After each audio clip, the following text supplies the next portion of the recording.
اچھا جی، اگلا مسئلہ بہت اہم ہے، وضو میں ناخنوں میں پانی کہاں تک پہنچانا ضروری ہے؟ دیکھیں، وضو میں جو ناخنوں کی جڑ ہے نا، اس تک پانی پہنچانا ضروری ہے۔ ناخنوں کی جڑ سے مراد یہ ہے کہ جہاں پہ انگلی اور ناخن کی، یعنی انگلی کی جڑ اوپر، بالائی حصہ جو ہے ناخن کا بالائی حصہ، اوپر والا حصہ، یہ جو گوشت کے ساتھ ہوتا ہے، یہ اس کی حد ہوتی ہے۔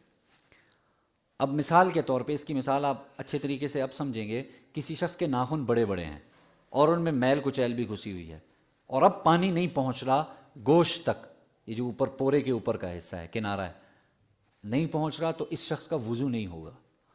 تو اس لیے احتیاط کرنی چاہیے۔ اولاً تو ناخن بڑھنے ہی نہیں چاہیے، اگر بڑھ گئے ہیں صفائی اچھے طریقے سے کر کے پھر وضو کیا جائے۔ اولاً تو کوشش کریں، مستورات خواتین بھی یہ جو ناخن بڑے بڑے رکھتی ہیں، کوئی اس کا، یعنی یہ الٹا گناہ ہے، مکروہ عمل ہے، گناہ گار ہوں گی یہ۔